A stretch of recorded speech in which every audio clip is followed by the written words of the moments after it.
high-level process of what we're going to do today. First, we're going to provide the Asheville Art Museum some time, 30 minutes approximately, to update us on where they are since we last heard from them.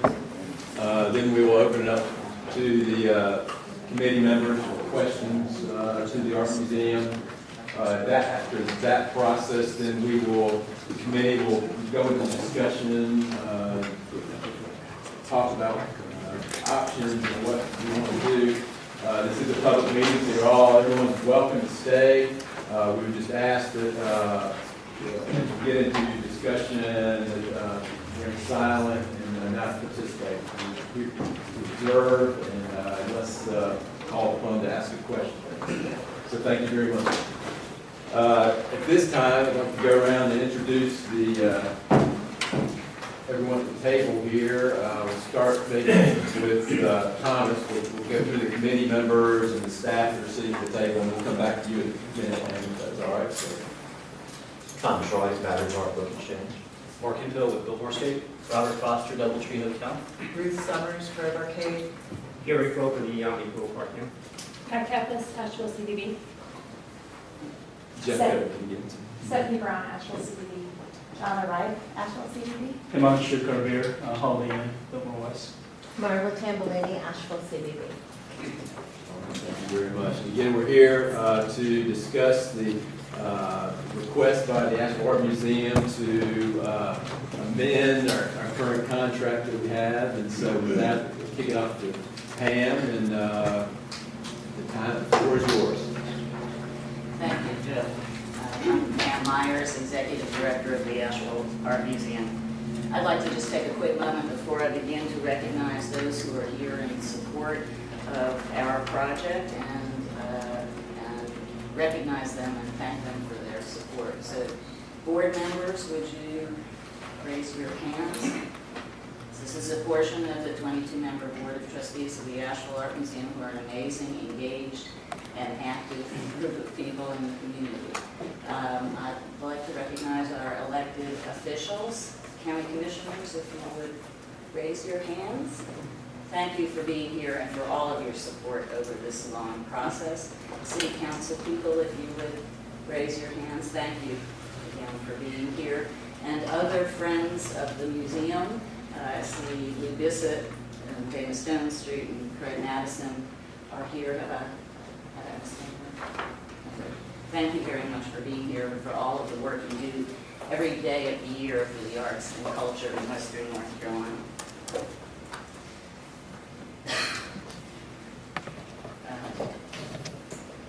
So I want to thank the committee very much for meeting with us today to speak about the Asheville Art Museum project.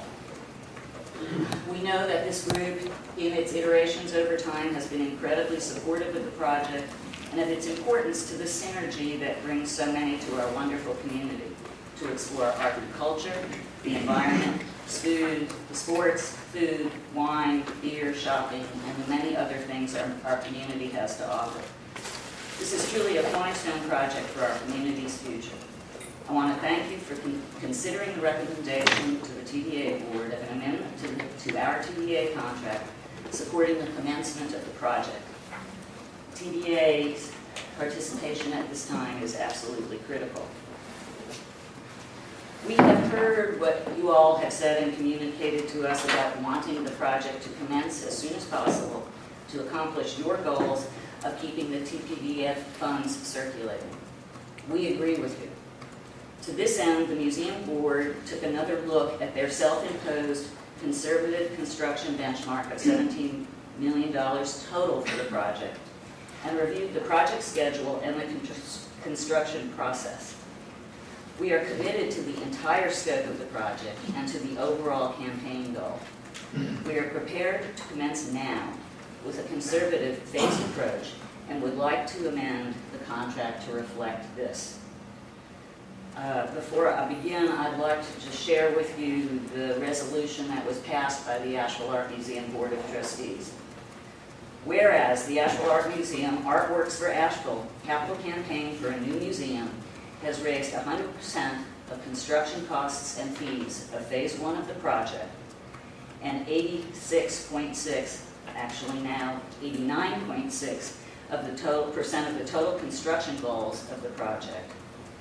The Asheville Art Museum Board of Trustees hereby affirm the decision to commence the construction project on the project, charging the architect to prepare design, development, and construction documents, and to complete the second main entrance, ingress and egress of Pack Place Center.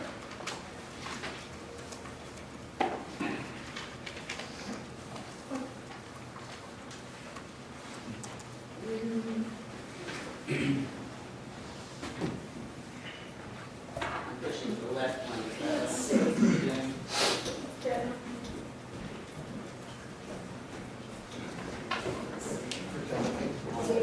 Whoops, back one slide. Where is the thing?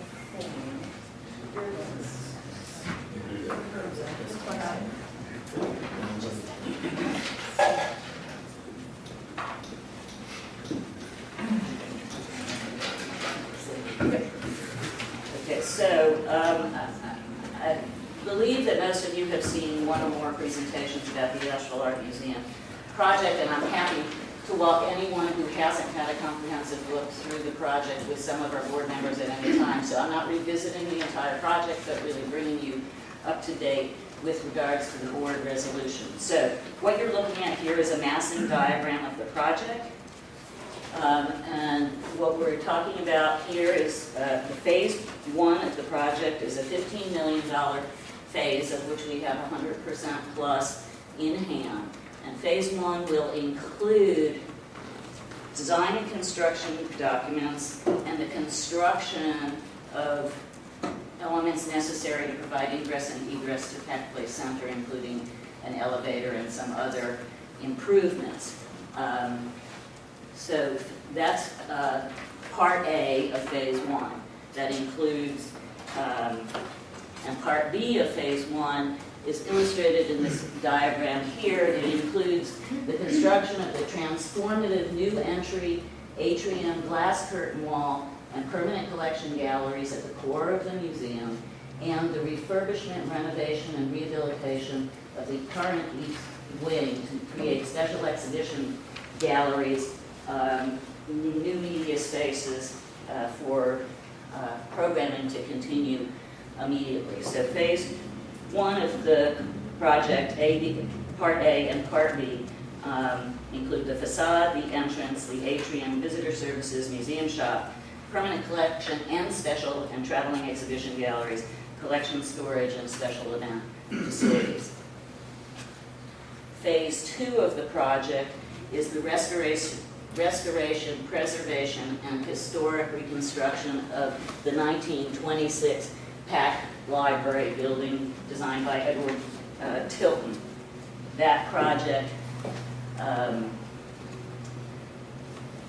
would continue, so that's phase two of the project. Phase three is not totally explainable in this document, but I think in another plan that you have in your packet it is the installation of a rooftop terrace, sculpture terrace as well on top of the building. So first phase is 15 million, including fees and services for architects and specialty consultants. The second phase is approximately 2 million for the restoration and preservation of the historic Pack Library. Phase three is equally approximately 2 million for the rooftop terrace and cafe. That brings us, with our endowment goal, to the total campaign goal of 24 million, to which the Board of Trustees of the Asheville Art Museum remains committed. We have developed this phasing approach as a means to conservatively begin the process immediately, with the intention over time of either running phase two and phase three sequentially or simultaneously, depending on the support as it comes into the campaign. But we are committed to the entire scope of the project. Phase one, however, has the core of the new museum, and it has the core on which our TPDF and TDA applications were made in terms of our effect on our community in terms of room nights specifically. So phase one would meet those goals.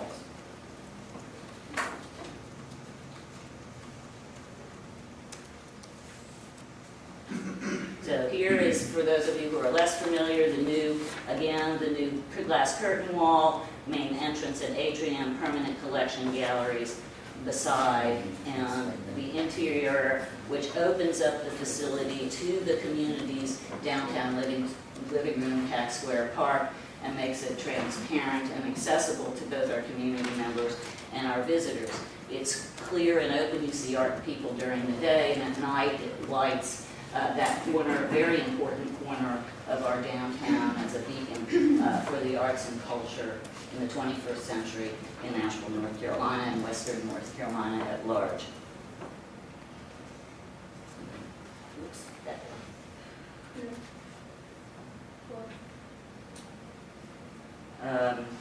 that we've provided written answers to some of the questions that Stephanie and Pat forwarded to us yesterday, but I'm trying to cover as many of them as I can here, and then we'll expect you to ask whatever questions come up. So contributions committed to date are $15.28 million. They're from a balanced and diverse range of public and private, local and state and national sources. I think it is wonderful that this project has been able to draw to our community significant investment, new investment from outside the area in our cultural infrastructure that will support, of course, all of us in this community and in this region. So those charts reflect where we are today. The Art Museum, I will just say the Art Museum has scores of dedicated volunteers who have helped raise that $15.28 million. They've raised over $5.6 million in the last 12 months. The $15 million that we have in hand leverages the TDA grant of $1.5 million, more than 10 times over at this point in our project. And as I say, we are committed to raising the remainder of the goal, and feel that we should be able to keep pace with the fundraising that we've had in the last year in the upcoming year.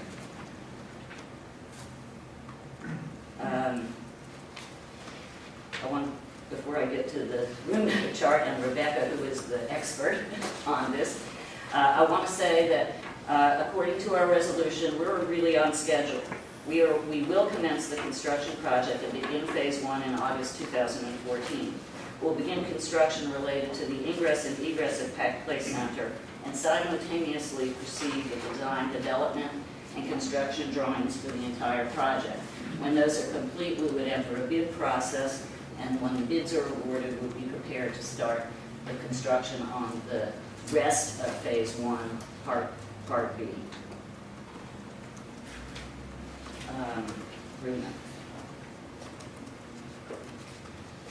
You all have seen these charts from us before.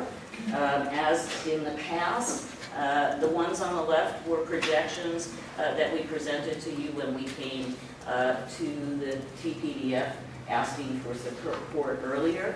And what's happened at the Art Museum, and I think in a synergistic way with the rest of Asheville and Western North Carolina, is that participation continues to increase, and it makes, in fact, our projections seem more and more conservative as time goes on and participation increases. So you're looking here at the updated projections using 2013 data, which is the most recently complete fiscal year 13 that we have.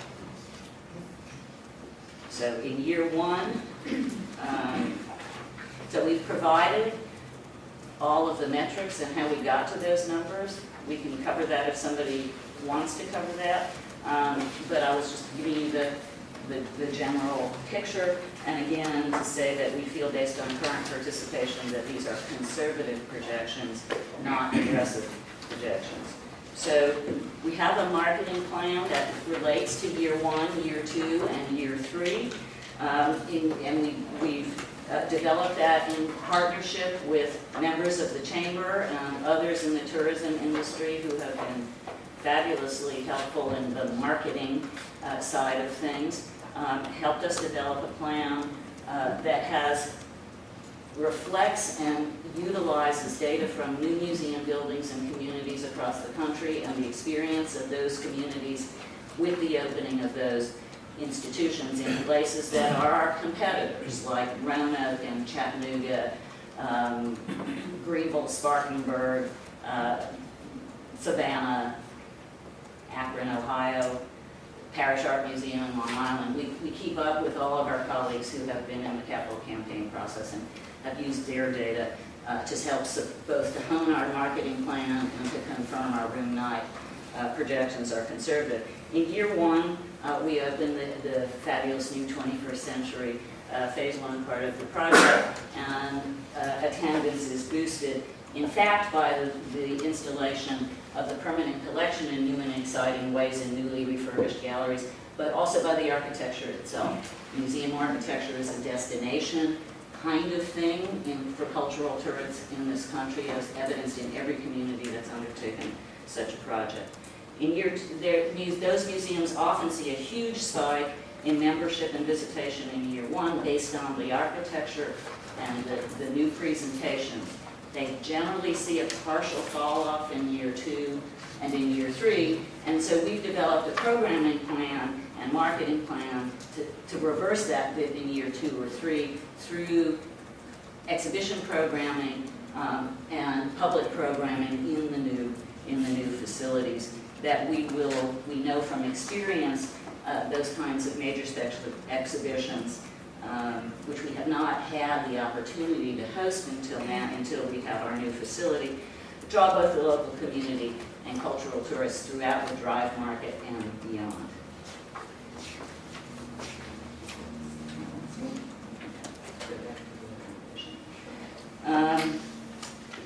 That was my presentation to begin with. I hope touching on most of your points.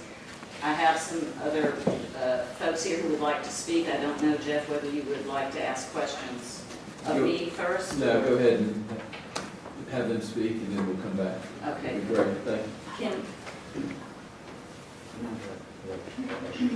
Everyone, this is Kim McGuire, active community volunteer and a member of the board of trustees of the Asheville Art Museum and of our capital campaign committee.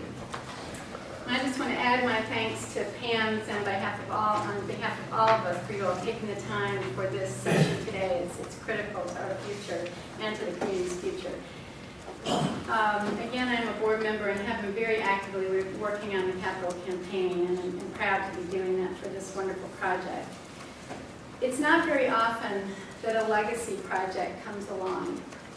And sometimes such a large-scale, visionary civic endeavor takes longer than expected. But these investments are well worth it in the end for their lasting and transformative impact on communities. The Art Museum expansion is such a project. It's a signature building that you see here that will launch the next chapter of success for downtown Asheville and the surrounding community. It's a 21st century, beautiful and architecturally significant structure which will have dynamic programming and that will grace our city's main square and draw visitors from across North Carolina and adjacent states and bring national attention. I've lived in Asheville since the 1980s, and my husband and I and my parents developed downtown property that helped initiate Asheville's renaissance. Yet, as I walk the streets of our city today and see the filled storefronts and the many, many visitors, I have a sense that we are at a crossroads. What will our city be for the future? Will we have the quality of life and visitor experience that really adds up and is sustained? The dining and drinking opportunities across Asheville and Buncombe County are multiplying, and that's exciting and it's fun. But don't we all want to make sure that we offer more? We need to deliver on the promise of place, of being a destination that provides memorable experiences, meeting visitor expectations for enrichment, and bringing them back for return trips with fresh offerings. I believe we want to be sure that we can attract the coveted cultural tourist that we all hear so much about and see on our streets, who spends more and stays longer. These visitors support the lodging industry as well as other local businesses, and we know that cultural amenities also are a magnet for new companies to locate here, which boosts jobs, the tax base, and improves our economy overall. To remind you all, in dollars and cents, a new study, a recent study by Mandela Research nationally says that cultural and heritage visitors spend on average $994 per trip compared to $611 for all U.S. travelers. A North Carolina study states, and I quote, "When cultural tourists spend the night, they become artful lodgers who put a new twist on tourism. Compared to all travelers, those who participate in cultural events pump more money into an area's economy. In North Carolina, that comes to $102 per person per day. This is nearly 1/3 more than the national average of cultural and heritage travelers at $70.80, and nearly twice the $59.83 per day spending in North Carolina's general traveler." Close quote. The new Asheville Art Museum will support Asheville's destination brand and will provide significant return on investment through new room nights generated in Buncombe County, new local jobs created, and by adding value to Asheville's reputation as a cultural destination and as a home for creativity and innovation. The new museum will strengthen Asheville and Western North Carolina's status as an arts destination and keep Asheville competitive with other communities in the Southeast. Our project is ready to launch. We're ready to commence the construction process and begin phase 1 in August 2014. That's my phone. Sorry. Yes.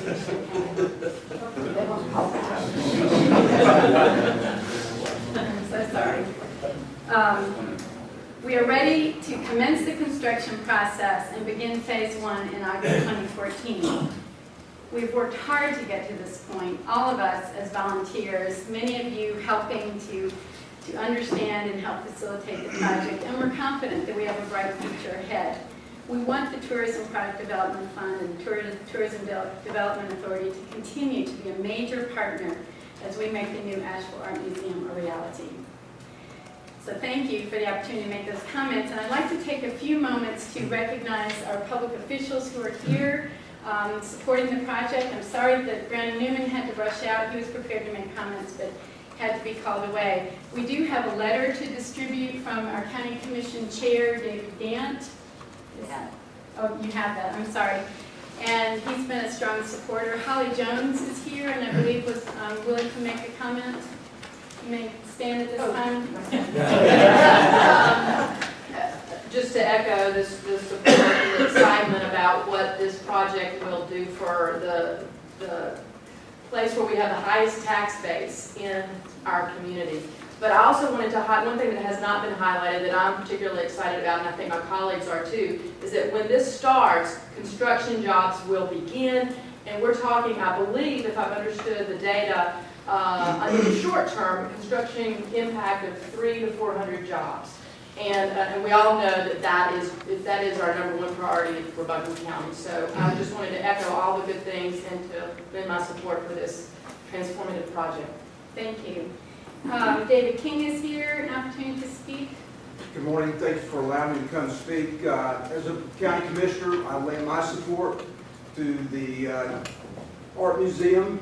As you know, there's a lot of controversy swarming around this project and around the entire Pack Place thing. I'm not here to discuss that or get into that, but I think we would like to see the Art Museum go forward.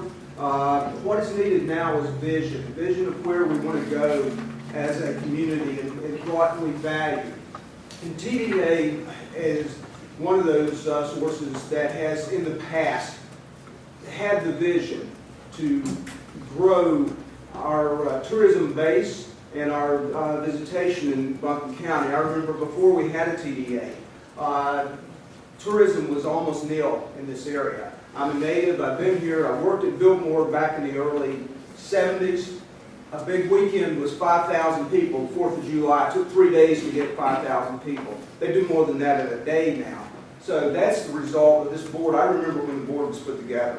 And this board has done great things and has had the vision to move Asheville, Buncombe County forward. And hopefully you'll lend that vision to this project and keep going. Thank you so much for your support today and in the past as well. Thank you. So I believe we'll move on to the city who have asked to speak. Jan Davis is going to speak as a city council member. The Marcon is also here, and also Gary Jackson. Come on, come up there, it's okay.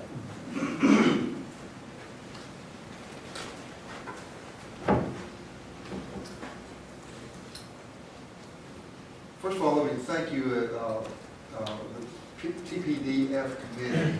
You guys do great work, and I've had the pleasure of working on TDA as a liaison there for several years and know exactly what you do.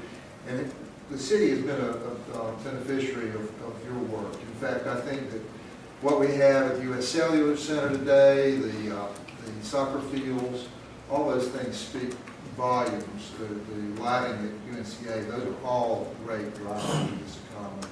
And I think it's important today to kind of dispel some of the controversy that surrounds this project, that place in general. From the city standpoint, we are very committed to that building, and regrettably, it has drawn this controversy. I'm not sure really why, because if we go back over the history of it, when the Health Adventure project failed, and it left that building down there kind of at what are we going to do now? And we had three great tenants. So the city has responsibility for the building, and we aligned ourselves to getting the building moving forward. And the Art Museum has been the driver of that. They immediately stepped forward before Health Adventure ever had walked out of the building and said, we want to expand what we're doing here. We feel this is the proper thing for the building. And there was a lot of movement around that, and obviously you can see the designs and you can see how important Pack Place is to the center of our city. And then we had, Diana Wortham has done nothing but great work. It's just been a fantastic gathering place, great venue. And Coburn Mineral Museum has been excellent for education of the children. And we have three great partners there remaining once the Health Adventure left. So it's important the building move forward. Pack Place, the board, we've had a lot of controversy about what's happening. As of about a year and a half ago, Mark, you can probably help me more with the dates on that, it became apparent that moving forward with the lease or enabling these things to happen had hit a bottom now. And the city has committed ourselves with one of $2 million toward renovation of that building. And it's easiest done through the renovation and expansion of the Art Museum. So that's the direction we came in. Then we've had this situation with the Pack Place board being reluctant to move forward to work it out where the building would be divided and would be sectioned to where it best functions. So at this point, we have stepped into it, and we have,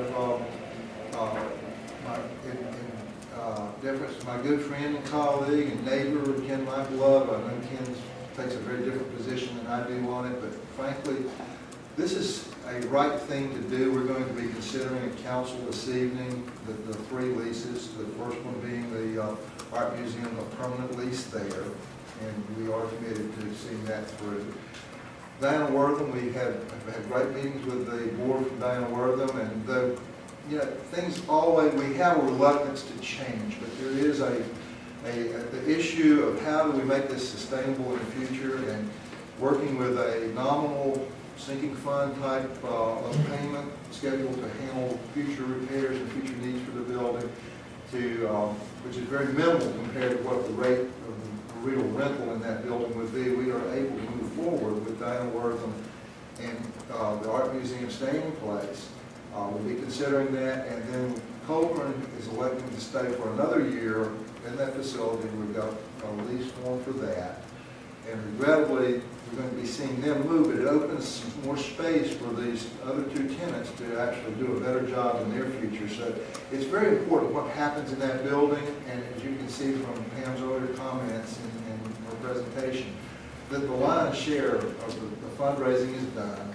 That's moving forward well. They're a little off schedule for what we asked for from this committee, but you see the bulk of the money's there. We see construction getting ready to commence, and we will see the leases. I think the council is well aboard to making sure that happens, and we would also hope that the county commissioners will see fit to continue to contribute to the welfare of those tenants that they have in the past year. But this gives it a more sustainable future from both the county commissioner standpoint and city council standpoint. So I wanted to dispel some of those concerns and rumors and myths, quite frankly. This thing is moving ahead very positively, and I think that at the end of the day, we're doing what has to be done to make the building sustainable and to continue to generate the kind of visitors and the hope of that inner part of our downtown, Pack Square Park, Pack Place. Those are jewels in this whole thing. Tourism coming here and people wanting to stay and spend that extra night. So it's very important that you understand what council position is on that. We're very committed to it. So thank you for your time. Thank you, Jan. And I'm sorry, I didn't mean to pass over Joe Belcher, who is here and is the county's appointed representative to the TDA. So thank you for being here. Other folks who've indicated an interest in speaking on behalf of the project, Craig Madison is here. If you would say a couple words, we appreciate it. Craig Madison saying a couple words is an oxymoron. Trying to give you a little signal there, but that's all right. It's been a Go pleasure for to it. join all these other people in the community. It's an honor to be with these really important people. I was just thinking Asheville's totally closed down right now. Former TDA chair, been around older than dirt.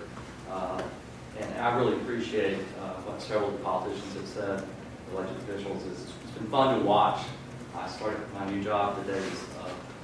This tax, this extra 1% came online. And it's great to look back. We appreciate your vision and helping us move forward. This is great for downtown. This is good for tourism. We thank you for the consideration. Thank you, Craig. And then we also have Lou Bissett. Would you care to make a comment? Yes, I'll be very brief. I'm very interested in this project for a number of reasons. Number one, I've represented the Asheville Art Museum for the past year, seems like 10, but a year or so, related to the negotiations of the lease. I'm also a contributor to their capital campaign, and I was mayor when the idea for Pack Place was hatched through Jim's father. I can still remember him coming up to me in an event and say, I've got an idea for downtown Asheville. I said, oh Lord, Roger, not another idea. But it came about. So, and I'm so pleased that it appears that we've reached essential agreement on the lease with the city staff, and that will be heard by the city council tonight, and we hope approved. And that's a tremendous milestone. And the other thing I just want to say is somebody who's been around this town for almost 40 years now, worked downtown every day almost since that time. Raising money in Asheville is not very easy. It's very difficult, as we all know. We've been in many, many campaigns. And so, I think for them to have raised $15.2 million over this last 6 years, I know it seems like a long time, but keep in mind we've been through a major recession. Other entities have gone out of it. So instead of punishing the art museum for not reaching 17 million, I say reward them for reaching 15.2 million to date, which to me is an incredible accomplishment. So I hope you will approve the changes to your grant agreement today. Thank you very much. And last but not least, Dana, did you want to speak, please? Dana Stone Street. With Home Trust Bank here in Asheville, and have been very, very in tune with the economy that we've been in from 2006 to today. Truly the worst economic period we've seen since the Great Depression. It's impacted everybody. This is what's called equal opportunity recession we've been in. Everybody got to participate. And in the midst of that, just echoing these words, that they were able to raise $15.2 million during this kind of economy. The Fed funds rate has been 0.25%. It's been there for 5 years, and that tells a real big story about the national economy, which is very much part of what this local economy has been going through. If it's going to be 0.25% for another year, or who knows how longer going forward, that just really tells that economic story. So for them to have the $15 million, your all's early commitment created the momentum to help them roll to the $15 million. The lack of $1.5 million going forward would truly be the opposite of that momentum. And this $15 million cornerstone project in downtown is going to have positive impact for decades to come. Won't be able to be rolled out without it. And last and not least, my grandson goes there for great art education. And there's a whole lot more grandkids coming to Asheville to need a bigger place for them. Sounds great. And David Woodley's a fellow board member is going to close this out. So thank you all for your time.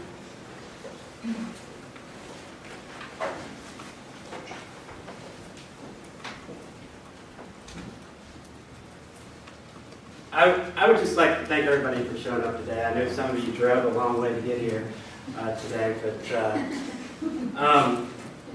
I would just like to say in closing that we're moving forward, we're looking forward, we're on a roll. We feel like this project now is going to break ground and start, and we're excited as a board. We're excited. As a small business owner, I'm excited to finally see this thing come to fruition. You know, going through the recession the last 5 years has been challenging, dealing with taxes, everything else that's gone on in Asheville in the last 5 years has been challenging. So we're excited to see this go forward, and I think it's an important project.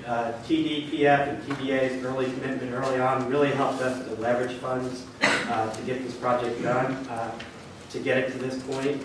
And we really need you to approve this amendment and move forward, and so we can get our building built. I think it just comes down to that. We need to get this thing built, and your help is critical to do that.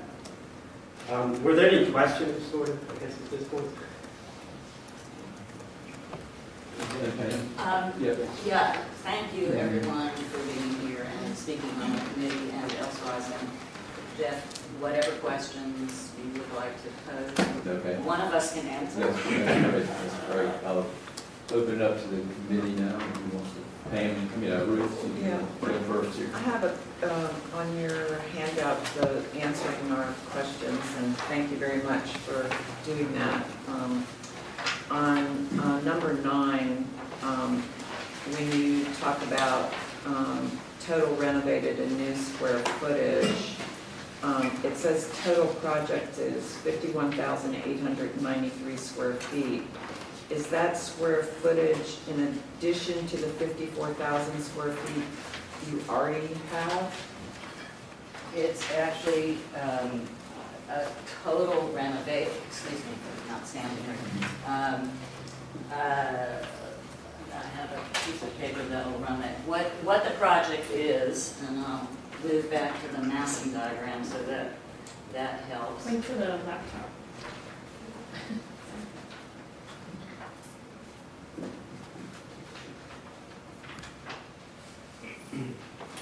So it's a little bit complicated to suss out direct square footage. The project includes the utter and complete renovation of the east wing of our prime space now to the walls. So it's on the same footprint of that space, but it's rebuilt from the outer wall in with new insulation, new heating, new ventilation, new electrical, new lighting, new security, new forms, and new finishes. So it's the same square feet, configured a little bit differently, but it's totally rebuilt. Likewise, the historic library building from 1926 is in sore need of repointing, weatherproofing, new mechanical and new electrical systems to properly house the education and administrative and boardroom and library functions that will return to that education center. Phase 1 construction is an entirely new piece of construction that builds, it's a green and sustainable project that builds using the existing steel in place in that facility, but creating brand new permanent collection galleries, a new atrium on the footprint that currently exists, and a brand new rooftop opportunity for cafe and sculpture terrace. Yeah, I understand that. What I'm trying to understand is what will the total square footage be when the museum is finished? Is it the 51,893? Yeah, I mean, the number has varied a little bit between 51,893, 52,000, and 54,000. Because you currently have 54,000 square Well, feet, that's so the project is getting smaller? No, the project is not getting smaller. The numbers are moving a little bit in terms of square footage. We're building on the exact same footprint where we are. We are creating out of office space, exhibition space that doubles the amount of exhibition space and that has the capability of carrying world-class exhibitions that we do not currently have. The facility does not meet requirements to borrow those kinds of exhibitions and rooms. And so the total reconfiguration of 54,000, 52,000 square feet creates the ability to do the programming that will draw visitors there. And if I could add to that, it's just a better way to think about it is better utilization of the existing space. Right now, that space is carved up. A lot of it is not space that's proper that can be used well or functions well in terms of a gallery. It's sort of been co-opted as that, but it doesn't really work well. So the new building will maximize the space. So looking at it from a purely square footage standpoint is not really a good barometer of judging the changes that are going on. Yeah, it's all about how it can be used and how it's connected east to west and up and down, and the parameters necessary for proper first-class contemporary exhibition space and collection storage areas for museums, which have the kind of physical parameters, that a hospital would have in terms of environmental controls. Couple questions, Pam. I'm trying to understand back in January, I guess the benchmarks were $17 million to begin the design development, then break ground $20 million. So I guess you're going to continue fundraising during that time. And I'm assuming in that 20, maybe that was some of the endowment. Help me, is that still the plan? Is it that you're going to begin design now at the 15-2, but you still have, before you break ground, have another hurdle of fundraising? Or no, we're with the phasing plan that the board has and building committees and our contractors have worked on. We're prepared to commence the construction project on phase 1 now. We will continue, of course, to raise funds throughout. In phase 1, the design for the entire project will be completed. The design for phase 1, phase 2, and phase 3 in bulk, so that we have all of the phasing options in one set of documents. We will proceed with phase 1. We anticipate that the fundraising and development pace is going to continue apace, and we hope to have another $6 million in this coming year, the way we raised $5.6 million last year. Depending on cash in hand and pledges, we'll either proceed with phase 2 and 3 simultaneously or sequentially. But we will begin phase 1 on the schedule that is already part of the TDA contract. So even if you don't raise, hopefully you'll keep raising money, lots of it, but if you don't raise any more money, still you'll break ground next July and spend $15 million is the plan, whether you're raising more money or not. Correct. We'll start the project in this August with the commissioning of the architects, the specialty engineers, and some key infrastructure components of phase 1 that have to happen before construction starts. So we will do those things in this period of time when the construction documents are happening. So we will be, in fact, pulling permits and doing some construction right away. And then when the construction documents and bidding are complete, we will be prepared to commence the shovel in the dirt by July 2015, as is currently in the contract. And part of the bidding and so forth, so you don't know exactly, but have you, the numbers, the construction number dollars have sort of stayed constant for a while. Have you been getting updates to feel that these numbers are still valid? We have. We've been working both with local contractor Beverly Grant, who has been involved in the process from the very beginning, and with Polshek partner Eniad Architects in New York and their estimators, M.T. Peters. As Dana and Lou were talking about, we ran the numbers kind of before the Great Recession. And things have been, gradually inching back up, and so we've continued to tune the numbers, and we believe are accurate. You may recall too, Jeff, that the architects, are contractually responsible for bringing in a building at a cap amount. So So whatever value engineering would happen in the bid process, we would be prepared to, but we think the numbers are solid. So phase one of the $50 million part of the project is going to begin in construction July 1st, 2015, is it? Well, it depends on how you define commence construction. Our board resolution defines it as August 2014, where we commence the I'm talking about process. pulling the permits and starting the work on the buildings. Well, we'd be pulling permits, I would expect, before this year end, 2014, for smaller aspects of the project, but the main permit would be prior The to bulk of July it. 15. $15 million project. And what is the end for that, projected end for that, like, timeframe?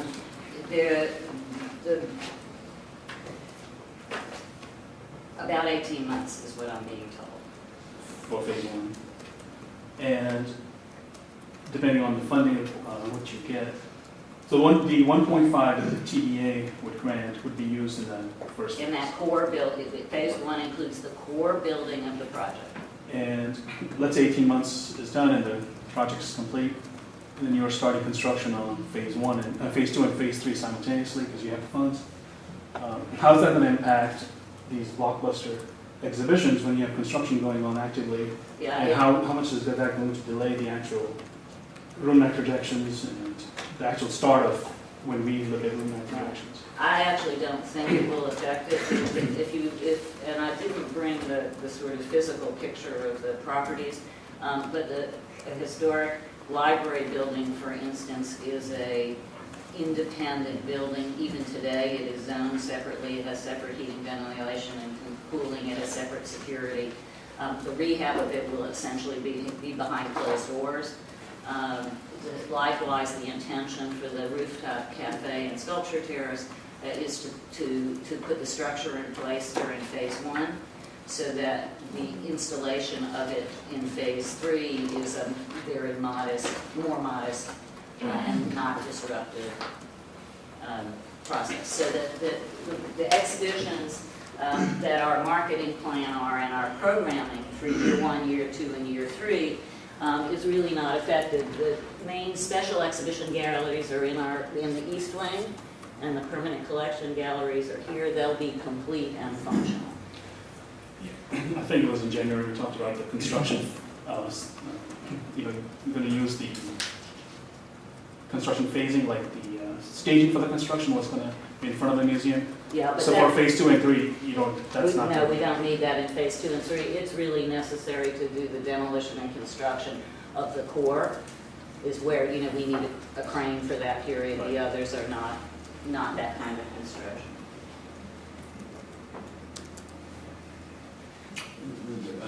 On the dollars, I think we go back originally, there was an original plan, I think of $5 million endowments, and that's $3.6 million is the goal. And back in the projections at that time, there was a decent amount of income that was to sustain the larger museum. The endowment was going to support that. So I guess you were going to build, even if the endowment's not any larger than it is today. Is that correct? And is will the projections support that? Yeah, our projections do support, as I said before, our reaching our $24 million goal and the entirety of the project. The Hamatz's question, I mean, if we have the money in hand, we'll do the whole thing all at once. If we're still waiting on pledge payments and fundraising, we'll go ahead and run it sequentially. The board is committed to the endowment goal, and the endowment coupled with income projections for the new building in terms of fees and services, admissions, shops, special events, rentals. So we have a business plan that includes both earned income, contributed income from a variety of sources. And to date, we have not had endowment income at all. We've run a very solid financial organization financially with about 1/3 of our annual budget as earned income and 2/3 contributed in one way or another, which is a benchmark for excellence in museum operations, and expect that balance to remain the same. And the addition will be from the endowment, which will allow us to continue to support upcoming projects and the long-term health and viability of the organization. Of the $3.6 million goal, how much have you raised endowment so far? We have actually not aggressively sought endowment support right now.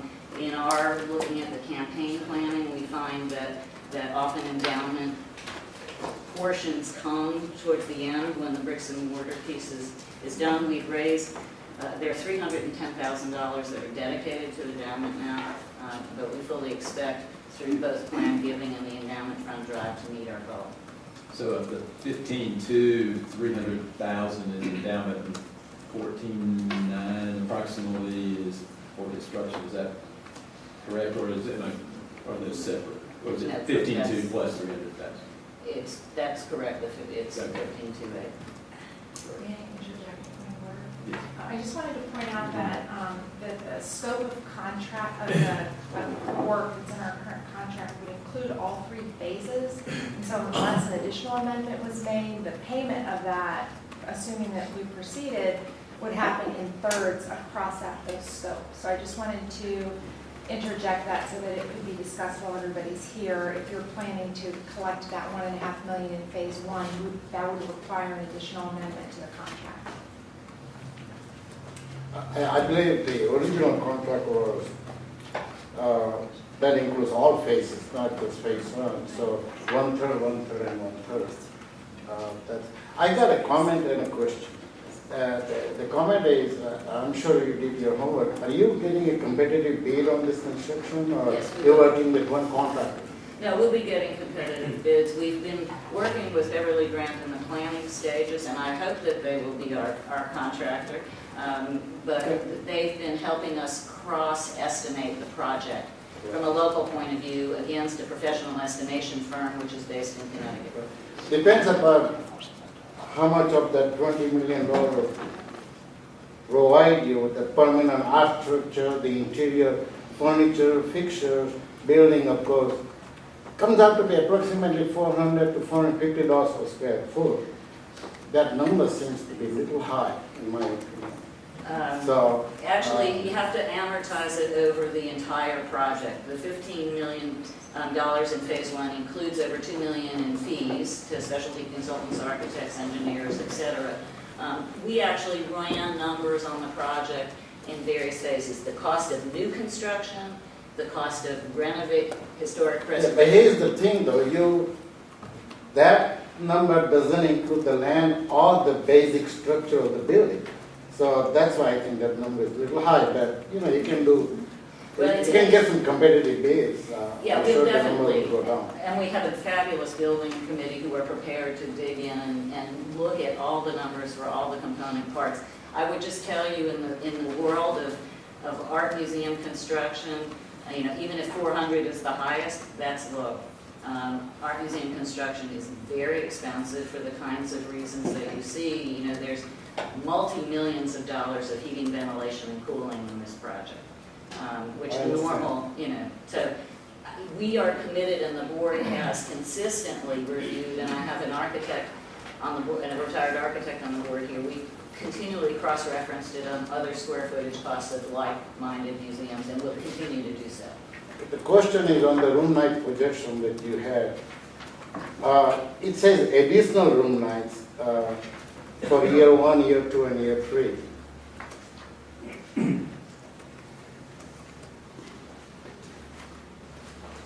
Okay. So for fiscal year 2013, the actual room nights, according to your data, is about 22,000. And then on year 1, it says new museum additional, 39,000 is the projected, and the original projection was about 29,000. So that's an additional to 22,000, or that is the room nights? No, that's an additional room nights, which is how, I don't know if your requests for grants has changed, but when we submitted, you asked very specifically for an additional room night calculation to what was. So the actual room nights would be 22,000 plus 39,000 would be the projected room nights? Correct. As opposed to just an additional room night? Correct. Because I want to make sure. Yeah, and this is detailed in a handout we've shared, how we ran those numbers.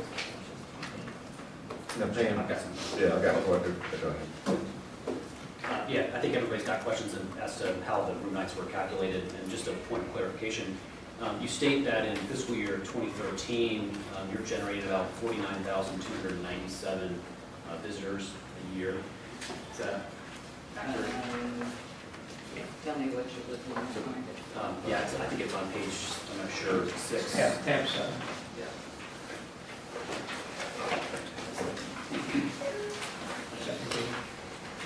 Which basically I'm assuming that's how you got to the 29,500 the original. It was 49,297 daily visitors. In year one, you're projecting the 39,400 room nights. And really where that math starts is with 73,500 new daily visitors. So I guess my question is, are you looking at driving an incremental 73,500 visitors? So your total visitation would go up to 123,500? Yes, 100% increase in that you can stay. That is a wizard.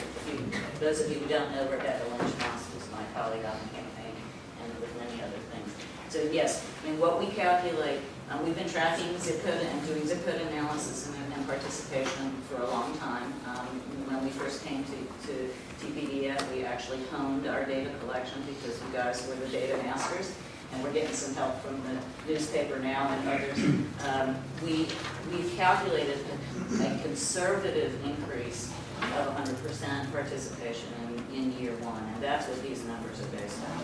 And those numbers are borne out by the gradual increase of our participation over these last several years and the experience of other like new museums in other communities. So that's a conservative number. We have in here, I think,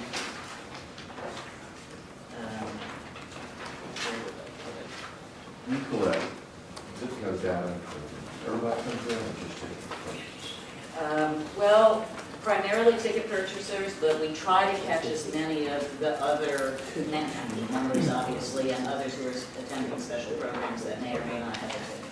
So the numbers that you're representing here, new visitors, those are going to be out-of-market zip code visitors, which out-of-market is West North County. So somebody from Marion or Washington would be an out-of-market visitor? Okay. What is that? Out of market, we define as beyond 24 counties listed. Where are, which counties are there to these that you included? Only 24? All the way to From west Ashland. to east, from, far west Graham, Cherokee, all the way up to Avery, Yancey, and that sort of that cut of the mountains. And going down I-40. We don't include, I think we include Catawba. I think Catawba is the last one. down Rutherford and Polk, Macon. It's farther east than that, including the 24. It goes to Watauga and, Watauga, Avi, and north, and then down. And then down. And so the people you got the data from are one who's purchased tickets, so they're taking their credit cards, say, what's your zip code? Correct. Okay, so the normal visitors who may be coming in as members or that would be crafted are not counted in that group. Correct. Okay, so that would be like just an addition to. Well, for a big crafty event, there's no way to collect zip code information. The museum is free on that day, and those are clearly participants in museum programs because they're in the museums, but we have only a number, not a data split down because they're not. Right, but they're counted as visitors in your data. Right. But of course, in our community, by statute, it's visitors. So that's what we're looking at, people who are coming to this area who would stay in a hotel. Not all visitors, good visitors, bad visitors, just people buy hotel rooms, I thought. Right, and I think as Kim tried to share with you and has been included in several of our TPDF applications, the cultural tourism studies that have been done, nationwide and by the state of North Carolina and Buncombe County's participation in the arts Americans for the Arts resources, tell us that the kind of visitors who come to participate in museum and special exhibitions and programs, or do that while they're visiting some other wonderful thing in our community, are the kinds of visitors who stay longer and spend more on their vacation. Kind of piggyback on this, sorry, Gary. Just to kind of piggyback on this, kind of the calculation and obviously the effort that's required to reduce incremental room nights. Certainly I can speak from experience, it's not necessarily a build it and they will come. Can you speak a little bit to some of the out-of-market communication strategies that you have to help stimulate 73,500 incremental visitors to the market? You were asking that current Yeah, just participation? in terms of what kind of marketing strategies do you have?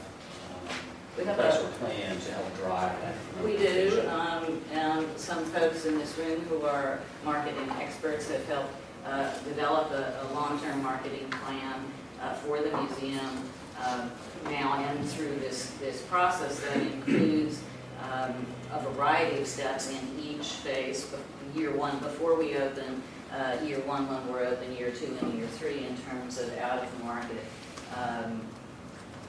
marketing dollars, advertising dollars, outreach to certain key groups that we think and know from others' experiences have come. I mean, every museum group in the Southeast is going to come visit the museum. They're 40 at a time on a bus who are staying someplace great and doing a lot of things in Nashville in addition to spending a couple of nights there. So we've got a marketing plan that has a mix of advertising, multimedia, social media, outreach to like-minded travelers, the same way we bring groups to other communities to travel.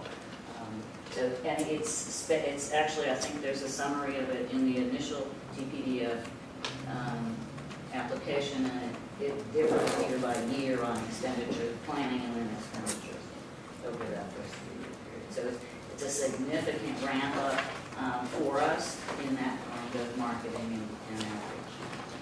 So I gather those are overnight visitors, not the total visitors, but the overnight visitors. Right? Correct.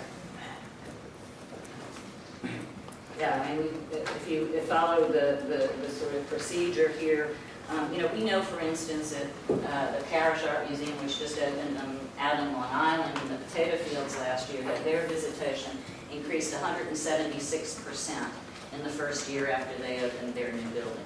Our calculations are built on 100% increase, not 176% increase. I think, we're talking about,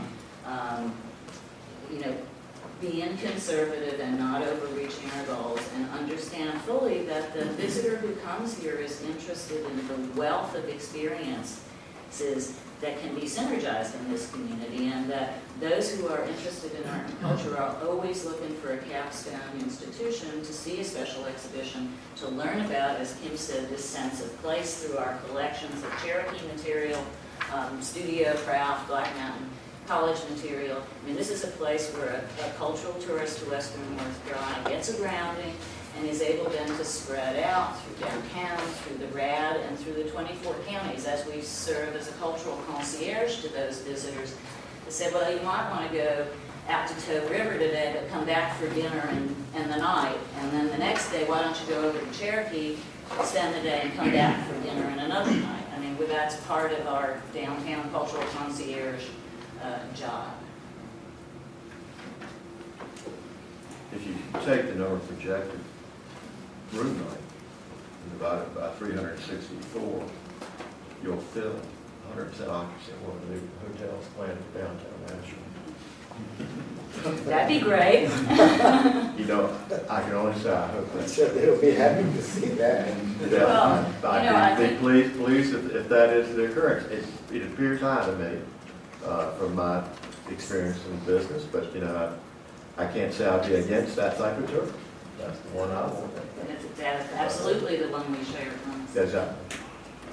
And I guess this is more of a comment than a question, but Mark, your question about the marketing was exactly what I was going to ask. But in looking at the methodology, we all have a vested interest in hotel room nights, some in this room more than others, but obviously all of us do. But in looking at the methodology, there's some dated data in here.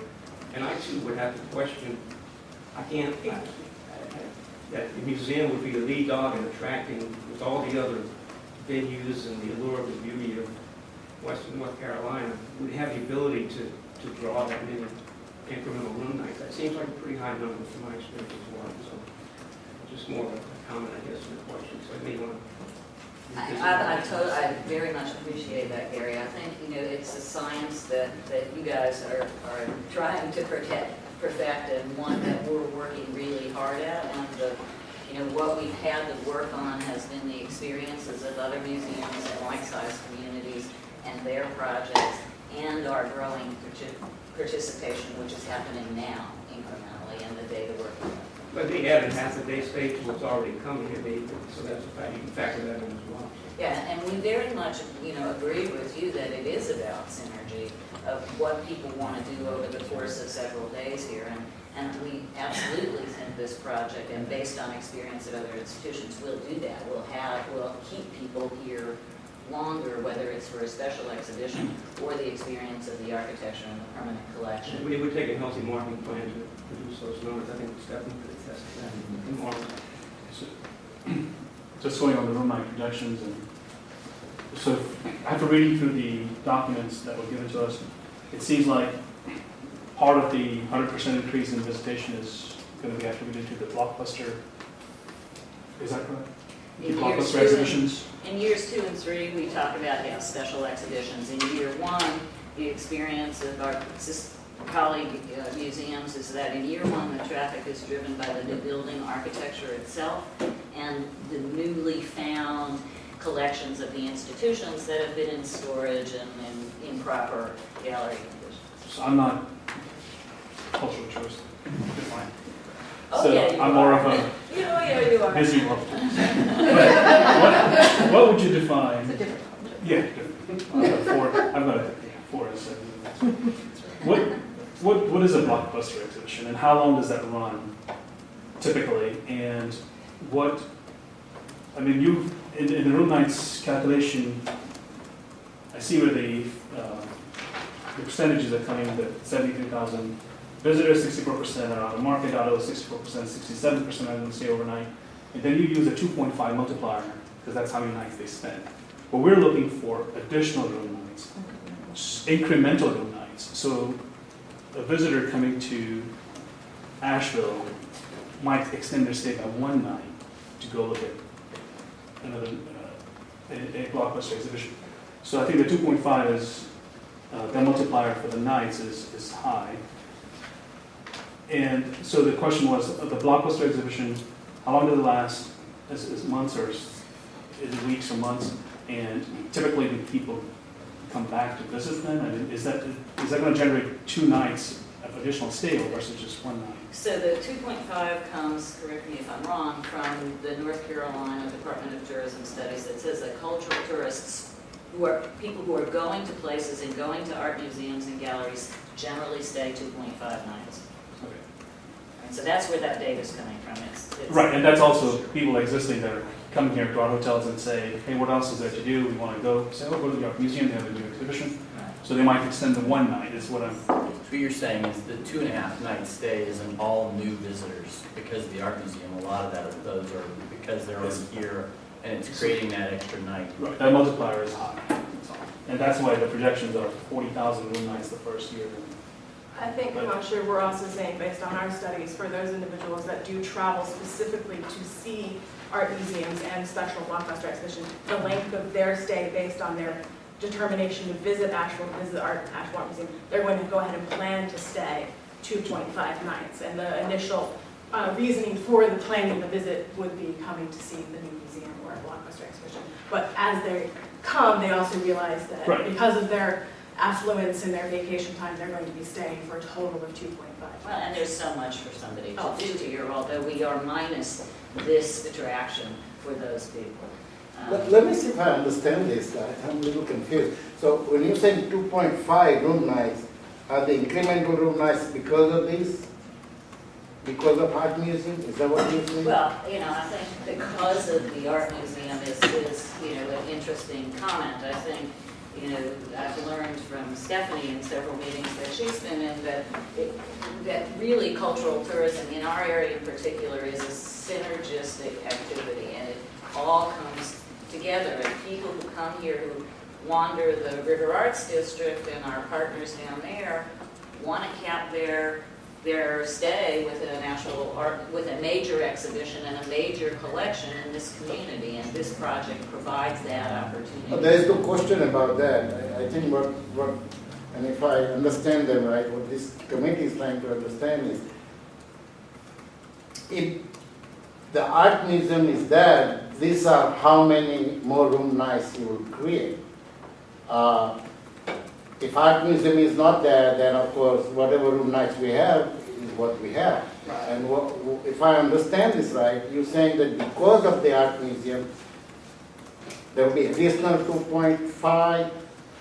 Is that how you? Now, the way the numbers are written is that we've parsed our daily visitors to know who are coming from out of market. We've taken 54% of that number of those daily visitors from out of market, and we've generated that number. Then we've taken 67% of that number who will stay overnight. And then we've taken that they're going to stay 2.5 nights because that's typical of the demographic of a museum visitor, cultural tourist, and doubled it, and then we've divided it by 2 because generally those people are traveling in pairs and sharing a room. So that's the calculation that we've run consistently. And you know, I think based on our experience of other markets and institutions that it seems pretty conservative, but you know, we're more than happy to keep tracking that with all of you and any new, you know, data points to look at. I'm sorry, I know Robert, just the Blockbuster exhibition, Sorry. the length of that, Generally, just one more, the cost of hosting an exhibition like that. and that varies widely. And an example of what would it be? Okay, so we have an example in our own history. So we had an exhibition of Ansel Adams' iconic photographs, even in our own facility.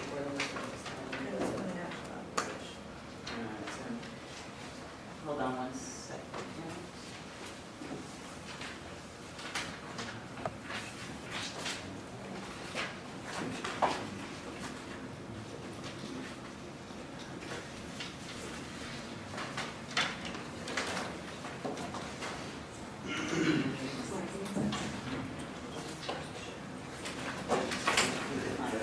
So let me get back to find a number for you in our own history. So when I talk about a Blockbuster exhibition, it has a variety of meanings to me in my professional role as a museum director. So for instance, we've been asked repeatedly by members of this community, why didn't we take the Norman Rockwell exhibition that was at the High Museum in Atlanta? Happens that the director of the Norman Rockwell Museum is an old friend of mine. I've known her 30 years. The fact is we didn't have a facility to bring it here. Pure and simple. We didn't have a facility that had climate control or security that would meet their requirements. And we didn't have galleries that were physically big enough to carry it. Likewise, some of the, I can give you a million examples of shows like that that have been in Charlotte or in Atlanta and not come here because we haven't been prepared to take them. So there's the traveling exhibition component, and there's a very active, group of museum people around the country who share exhibitions on a regular basis of their variety of sizes. So generally, museum contracts for traveling exhibitions run anywhere from 3 months to 3.5 months in duration, which is generally the schedule of our exhibitions now. We present 12 exhibitions a year currently, for generally, so if you come every month of the year, there's something new, is how it fleshes out.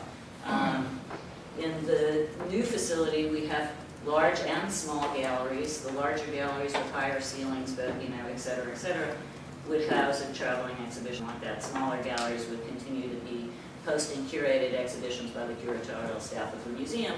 of our own collection and of the collections that we borrow.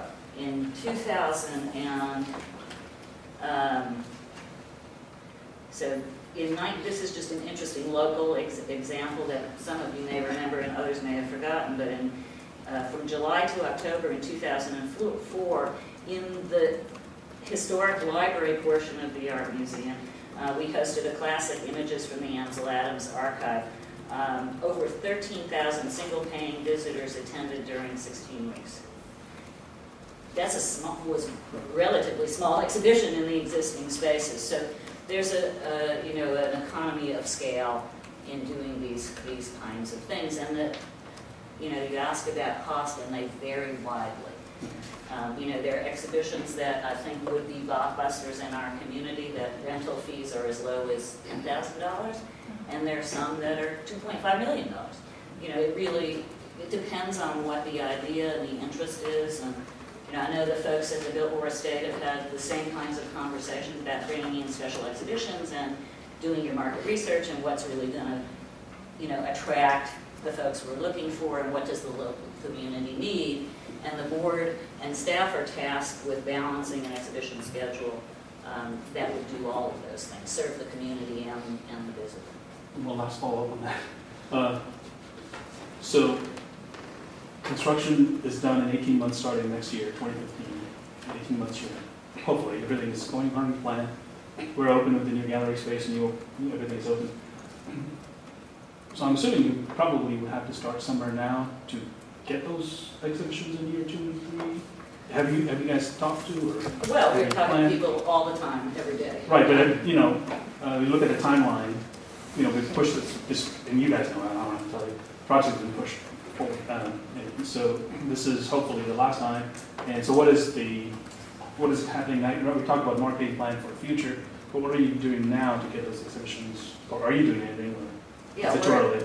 Well, it's too early for us to contract for anyone, and I will tell some of you that there's some colleague museums of ours that.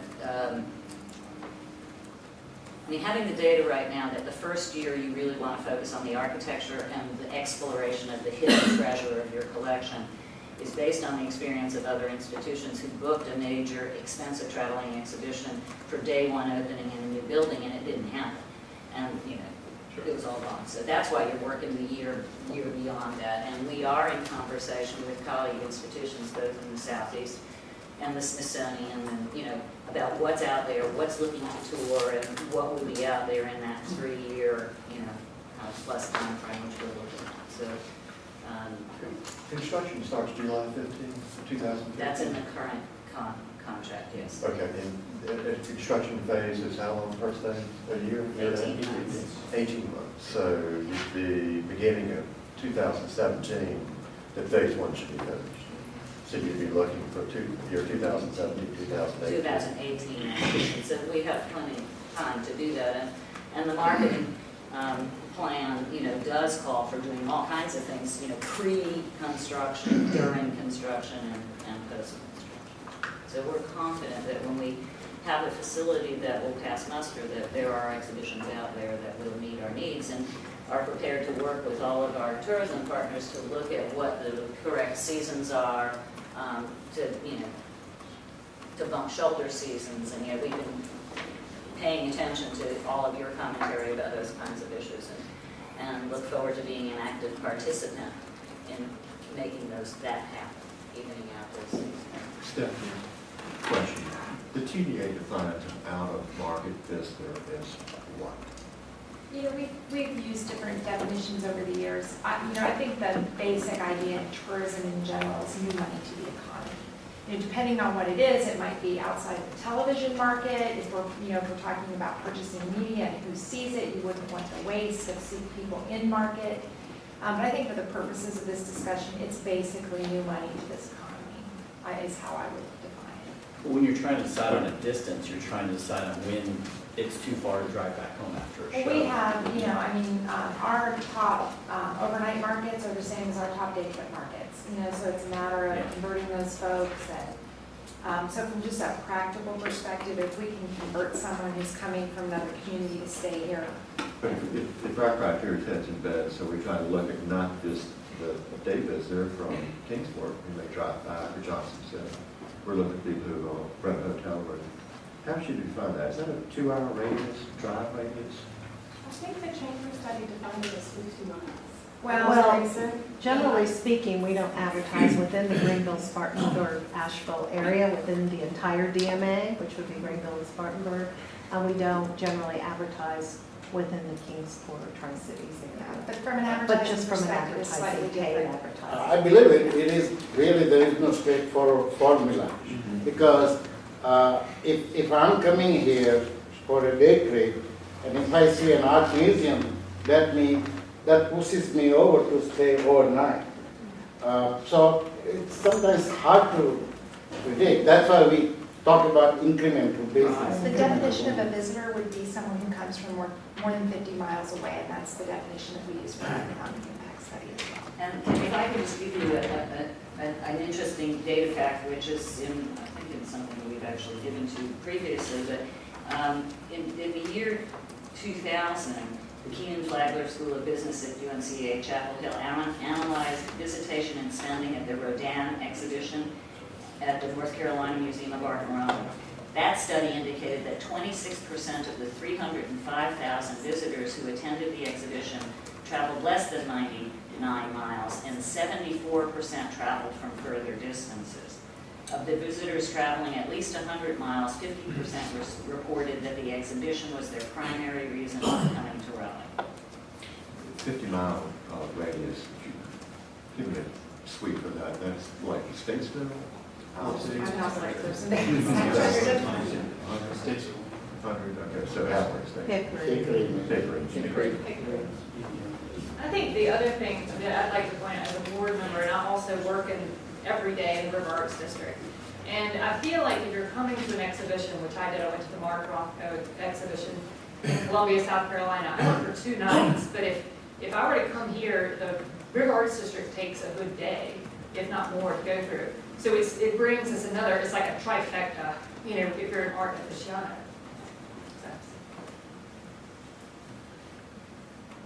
Just from my standpoint, just so I can sum things up in my head, and help me understand things while I have you on. What we're asking for is, we already had July 15th as the start date, but it was $1.5 million in to get all 3 projects done, basically all 3 phases now. We're all going to start July of next year. What we've changed is, we're going to start next month, but it's going to be just in the architectural piece.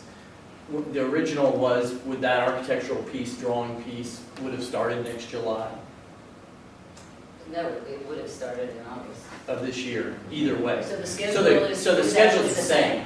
Correct. Okay, so, but you're just making the verbal commitment now and asking, the adjustment is you're making the verbal commitment, we're on, it's going to happen now. What we're saying is that we have 100% of the construction goal for phase 1 in hand, and we're prepared to move forward. And it is our intention that we will have raised the rest for phase 2 and phase 3 so that they will occur either simultaneously with phase 1 next July or sequentially as the funds are in hand. So truly, for right now, if we were releasing funds, as you're requesting, which is, there's a big verbal challenge here when it comes to how we split this thing up between the phases, is basically saying, right now you're requesting the 1.5 million to be considered for phase 1 of the project. Actually, That's what you're asking. there are a lot of lawyers in this room, and I'm not one of them.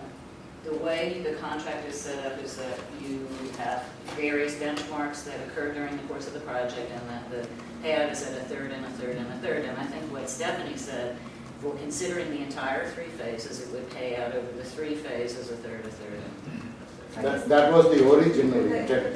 The question I think that needs to be considered is whether your construction budget for phase 1 includes the entire 1.5. Because the way that would be administered during the course of the grant is that there would be an engineering firm that's validating against the scope of the contract, which includes all 3 phases.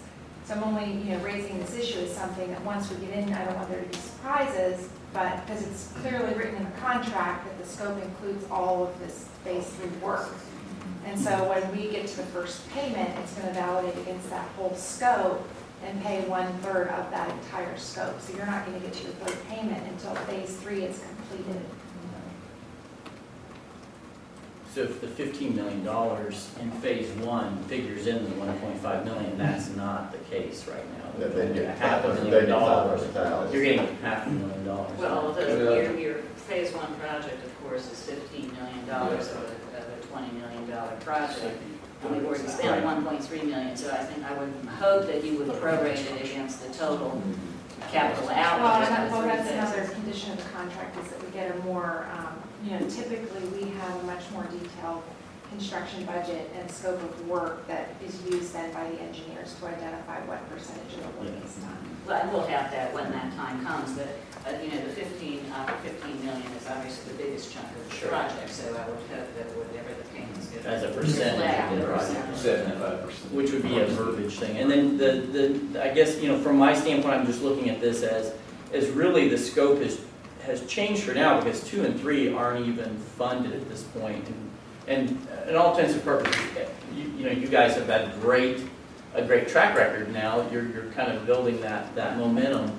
But we all know how things change quickly. So you're basically asking for us to start releasing money on a project that is not fully funded yet, basically. The second and third phases are at risk right now because in your mind, you're 100% sure, but from a business perspective, 2 and 3 are not even considered funding-wise, right? Well, and I think, as I tried to say before, we are committed to that and feel strongly that that's going to happen, and that its motto is that it happens all simultaneously. But as David said, we're on it, we're rolling, we're ready to go. And I would just say again, and I hope I was clear, that the core of the project in phase 1, at 75% of the total project budget, is the piece of the project on which the PDF and TDA projections were based. There has the changing exhibition galleries, the permanent collection exhibition galleries, the new lobby, the new facade. It has all of those pieces that are the drivers. The renovation of the historic library, as critically as important it is, I think, to our community's built environment, is not really a key factor in the room night calculations or tourism development. Likewise, I think, as fabulous as it's going to be to have a rooftop cafe that you can see east to west the entire span of the mountains, it's not what's driving participation. What's driving participation is the programming that happens in the new building and the new building itself. Right, sure. Great. Question. What is a cafe? Is that a 7-day operation? Is that a weekend operation? It's a visitor service kind of amenity like you have in the Battery Park book exchange. What as a potential competitor, I'd like to know. Yeah, it's a place for, for a museum visitor to get a cup of coffee, probably not so much champagne, but maybe if you share your distributors with us. We do sell books too, so I've lived with that. Right, and so we have exhibition experiences that people are coming to explore. They want to have a cup of coffee, they want to have a glass of wine. That's what that would be about. It's not something we intend to run the food service component of. We'll partner with somebody in town to do that. It's also a really, for those of you who haven't been up on that roof, the view is really extraordinary. And to have a publicly accessible indoor-outdoor space with that kind of view would be a great amenity to those of us who live and work downtown, as well as to the in-market and out-of-market visitors to the museum. So it's a fairly small cafe and a wonderful terrace, a place for special events, as well as, kind of a day-to-day respite. The money that we provide, which is public money, I don't think should be facilitating cafes compete with the restaurants downtown. Certainly in the way it's structured now, where $500,000 goes to phase 1, half to the $500,000 going to a cafe, I think would look very untoward. I think that's It would go a percentage of cost, so it'd be smaller, Yes, The 15 million, so 75% of the 20. goes Well, to- philosophically, I always have problems with 501c3s going into competition with. Well, and I have main no portion. intention of running that cafe. We've had a lot of expressions of interest by restaurateurs on Biltmore Avenue who are very interested in running the cafe and the special events. Well, it'd probably be more palatable if that was funded on their backs rather than through, monies contributed by involuntary gifts from the public, which is what taxes are. Bruce? Thank you. I just had a couple additional questions while our city and county representatives were here. I know that tonight City Council is looking at the leases for, I believe, Coburn and also the Asheville Art Museum. And I'm curious how that lease will affect your operating budget in the future. I know there are some fees attached with that. And I know there are some requirements as far as, which Pam has addressed, as far as putting in an elevator and making ADA accessible entrances for the Diana Wortham Theater. I'd like to know how that's going to affect your bottom line. I'd also, if Buncombe County could address the issue of the $390,000 that has been spent in previous years and as a donation for the utilities for the building. I'm curious how this is going to affect the bottom line budget of all of the organizations that are going to be in that building. And are they looking at doing separate meters on that building? When Kim McGuire met with me yesterday, she said that the museum, or I don't know if it was a conversation I had with Lou, that the museum will be occupying 54% of that building. So I'm wondering how those utilities are going to be prorated and how that's going to affect the bottom line budgets on everyone. And have you done readjusted budgets? So, city and county. Well, I can attempt. Be a little bit like Bill's explanation of room nights, but we'll give every shot. And as a new member of the TDA, I can say that a lot of times those conversations just go. Okay. So let me back up, because we had some commissioners speak earlier specifically in favor of the funding. And I did not speak because when I was on the CRA, I did not vote in support of an additional $250,000, so I want to make that clear. But I am in support of the cultural draw and all associated with this type of thing, of course. I think the concern in all this is where are the numbers? You said 390. I believe Okay. it's one of the documents I read recently. Yeah, and there was a number of there was 409 that I think was Well, I know that approved by the commissioners. YMI gets some money and that's sent separately to YMI. So I Right. think the issue with Pack Place is $390,000, and if I'm off on my numbers, somebody correct me. Okay, well, I think that there was part of this year's budget was $409,000 that was approved. There was at the CRA, there was discussion between the 275 and the 409. So I was for the 275, and I think the 409, I think, was a number that I didn't totally understand. But I think that's an all-in number that includes some HR, probably personnel, which I think will fund it for this next year. Well, what happens after next year? That's what I'm curious in, how that affects the bottom line. I would say the simple answer would be that it would get voted on. Okay, I would say that would be the only answer that we could probably get right now, that it would be voted on again, which could be either up or down. It just depends on what occurs between now and then and how the structure is and how the relationship continues. I think it's something that is very challenging because wherever you end up on that vote, people want to say you're either supporting or not supporting, and it's not necessarily the case. It was a challenging vote this year, but my understanding is it will get voted on again. So, And then the question about payments to the city of Asheville for operating the building? well, we pay, okay, we pay, say we, want to make sure it gets taken care of, the utilities and the maintenance. And I believe that the reason the county pays the utilities is because it was a better deal for the county to pay the utilities.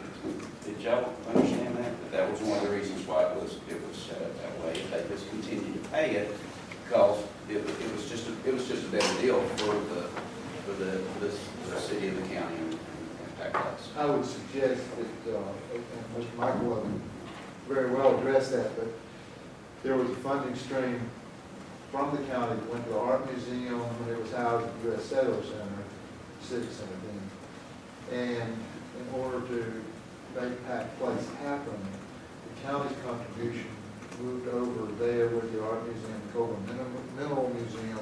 It was a way the county could participate in the Pack Place. The city had the land. There was an effort by private citizens, much like with Tax Square Park, to build a building, which went back over to the city to build it. And the Pack Place Board was put in place to handle that, and that revenue stream ensured the Pack Place Board could operate the maintenance and the utilities and all those things. So I think I'm right on that, Ken. You're right.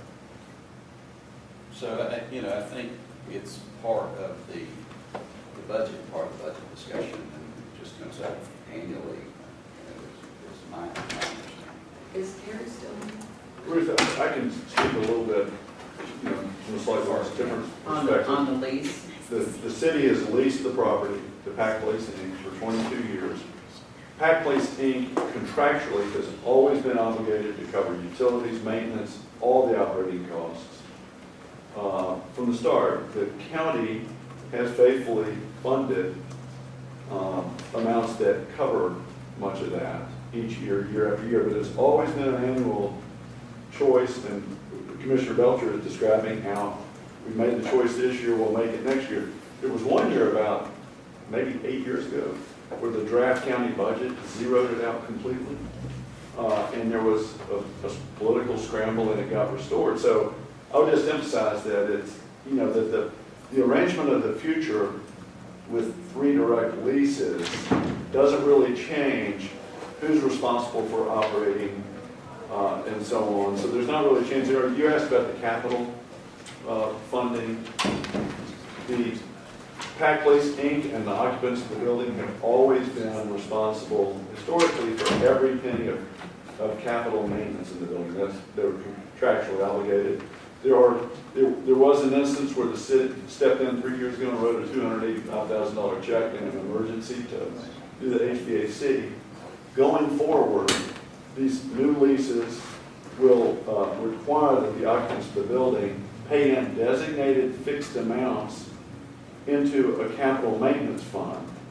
And that will be the limit of their exposure, their liability. So we at the city think that this is more predictable and more scopable by the occupants of the building to be guaranteed a certain amount they pay in each year. And then it's the city's asset. The city will have the duty of doing the capital maintenance on it under these 3 new leases. So the net effect, Pam might speak to the effect on the annual budget, which for them, and I think John Elson's here to talk about Diane Worth, and they might want to speak to that in terms of the effects on them. But the view of the city is that we're trying to make things more predictable and more sustainable in this 3 direct leases. Thank you.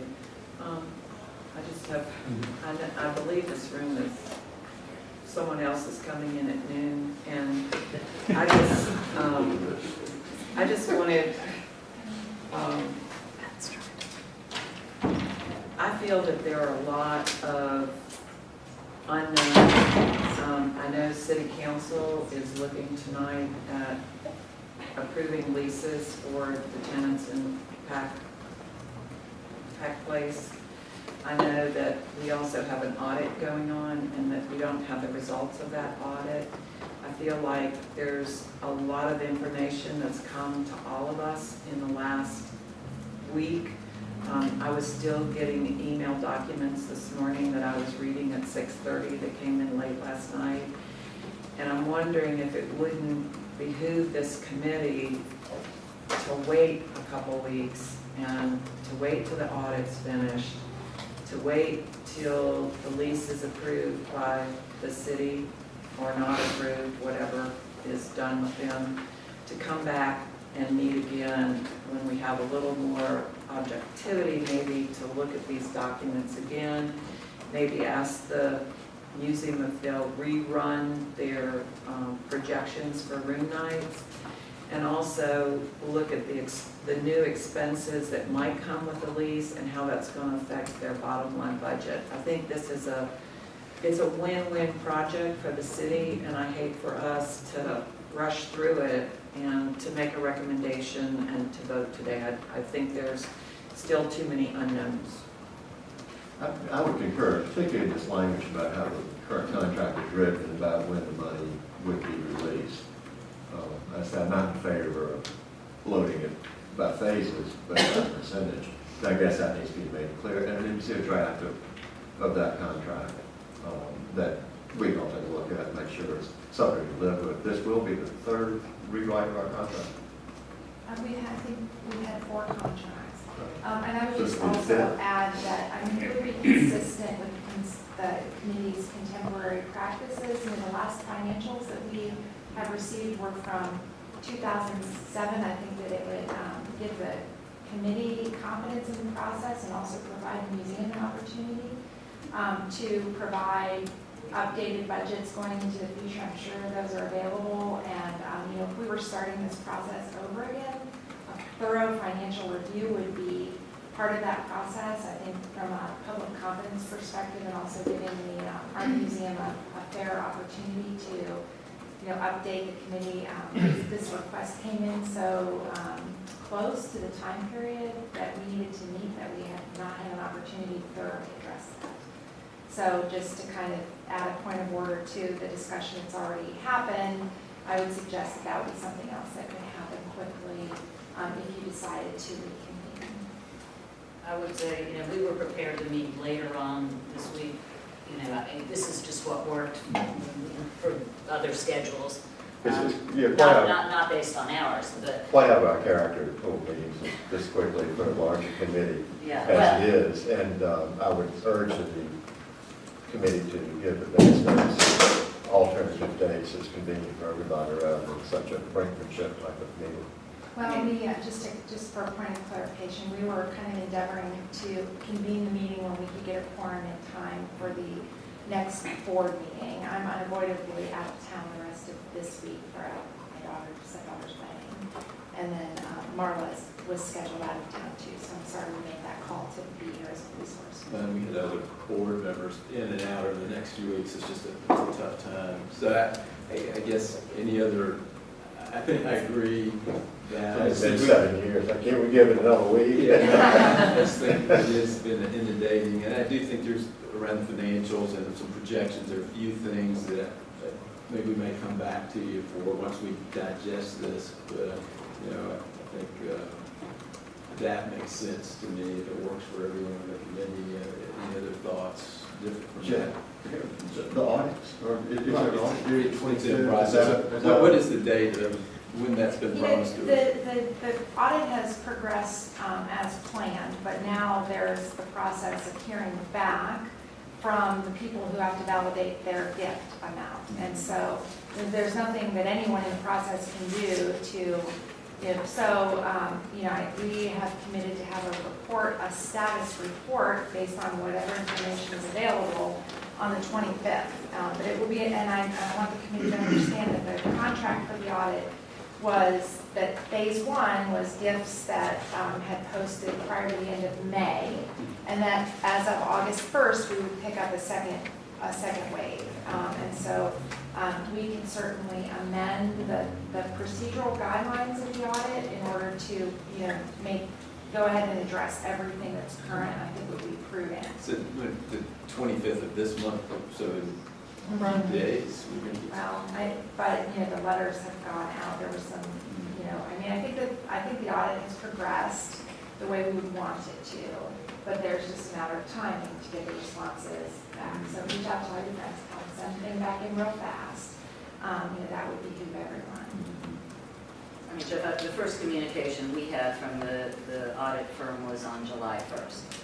And what was the date again July. that the contract was signed? We had to have a sign. Yeah, no, I'm just, Prior to the timeline of it, I'm just supporting what Stephanie's saying. We've been working very closely with them, and there's been lots of back and forth, but it's all been in the last, since the first. So real delay was in, you know, in this identifying the scope of work and getting the details that were necessary to ratify a contract from your January meeting. Is there any way that we could meet before we look at the new applications, which I think our next meeting's in September?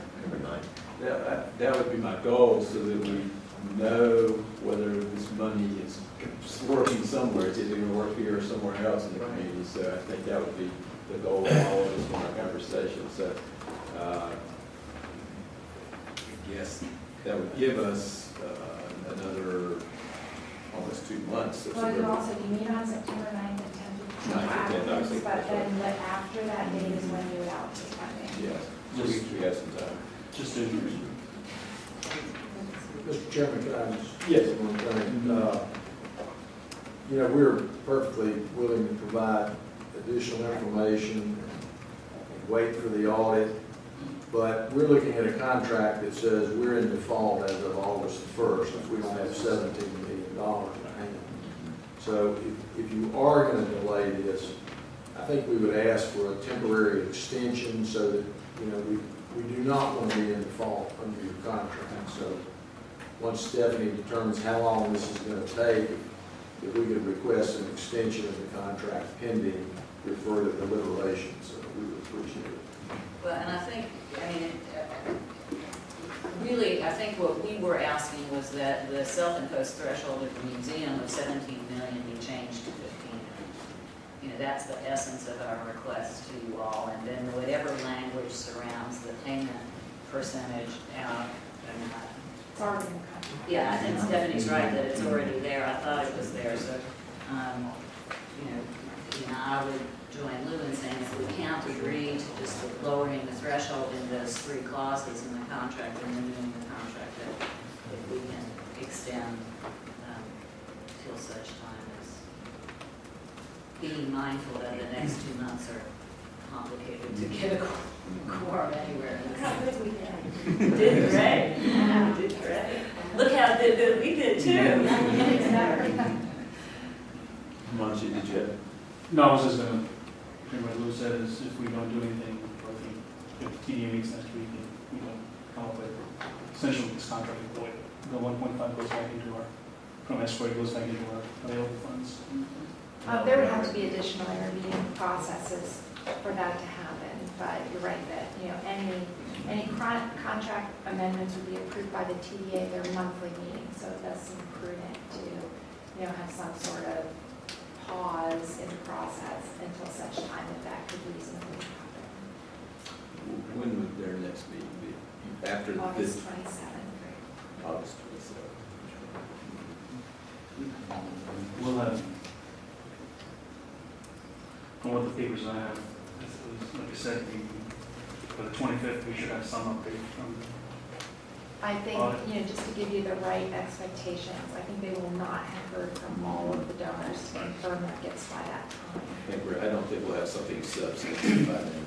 So I guess They will be able to verify through the bank account, you know, they'll be taking all the gifts in hand, which are a substantive amount of money, and they'll be validating those through bank records and other known. So I think that we will have accounted for a significant amount of money by that time, is my understanding. So, Jeff, should we make a motion to extend that until such time you determine is necessary to get where we need to be? Is that I think something so, we should consider? and I guess probably at least through that August 27th period, I would think. from a time standpoint, we only have 5 minutes, but real quickly, just being a horribly, the other choice is, say we let this expire. Let's just pretend for a minute, it's not what I'm advocating, but it's just a question. It expires, that money goes back in the fund. We choose what to do with that this year. We'd be back into a cycle next year, right in the middle of construction. If we're comfortable that we're gonna raise the monies, with that 1.5 coming out, how does that damage the project right now? Because you really haven't spent the 1.5 million until you already have 13.5 in your pocket. Could you proceed with the project until next year when we review again and we bring back the 1.5 million? Or what does that do? I think the perception politically in the public realm would hurt our capital campaign troops. And we would remove a lot of our forward progress. Because at that point, we would be taking a huge step back. And we're so close now that over the last year, we've raised over $5 million. The progress forward is continuing very fast at this point. And so if you get that kind of pullback, I think, and we've been using your commitment to leverage other commitments forward, I think losing that is going to be a huge blow. Huge blow. In a whole host of areas, and the board. It's a pretty conservative board. It's a very conservative board, as one of our bankers, Craig Davis from Wells Fargo, says, and that the board resolution that I read to you was $15 million to proceed. Without it, we won't proceed. And it's again very fiscally conservative, and money in hand, and not wanting to raise any risks. So I'll make a motion that we extend the contract to August 27th. Is that the date that you recommend? I think that's a reasonable request. I have a question. Yes, So what are we, Is there a second? yes, What, sir. the question here? There's a question. yeah, so I know we have some time. What is, so, I want to be here in August again.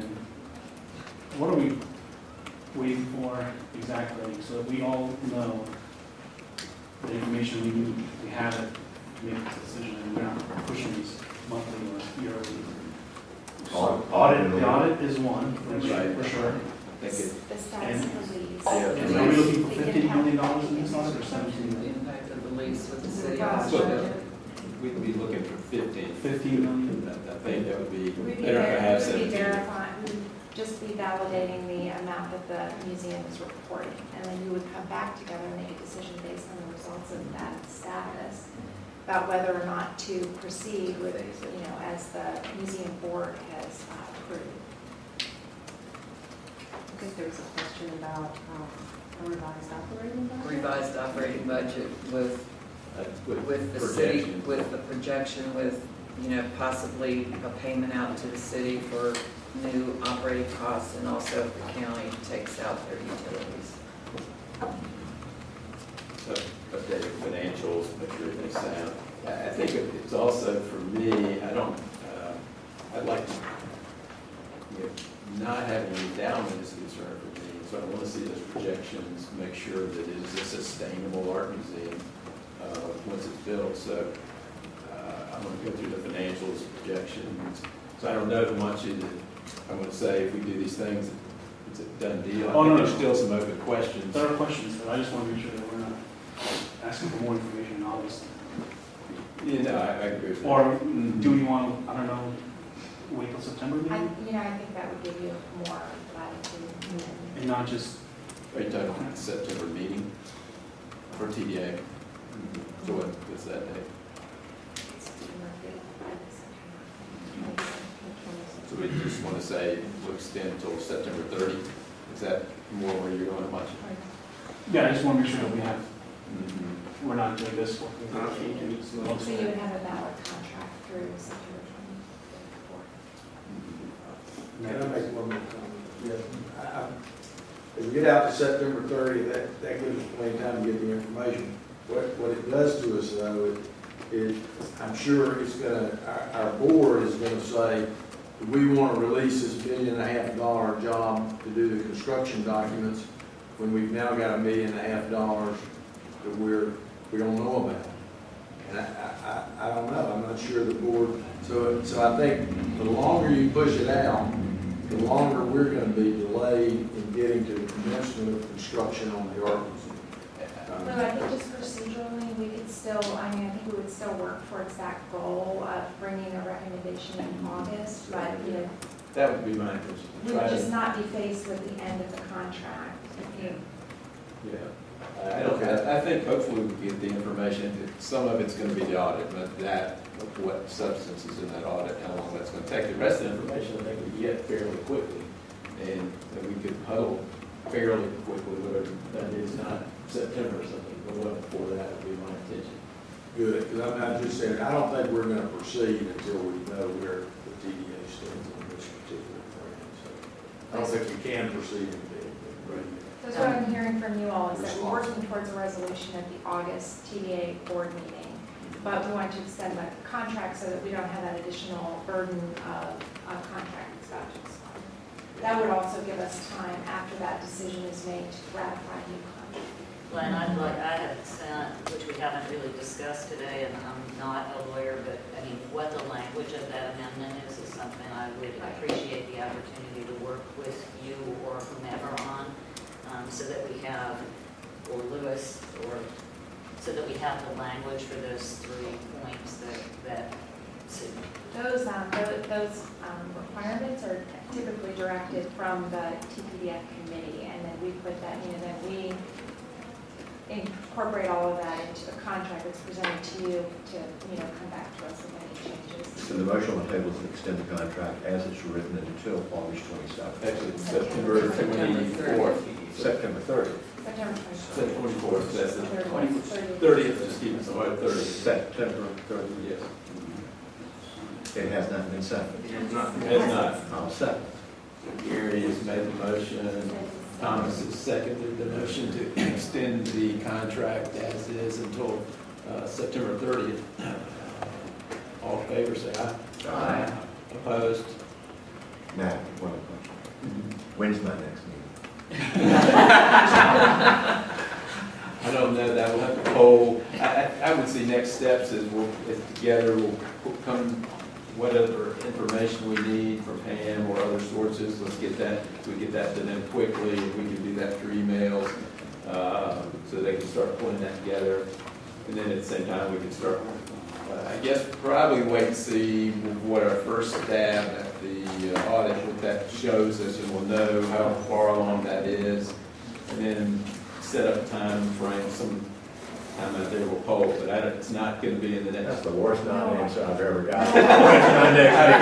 What works for you, Thomas? What's in your account?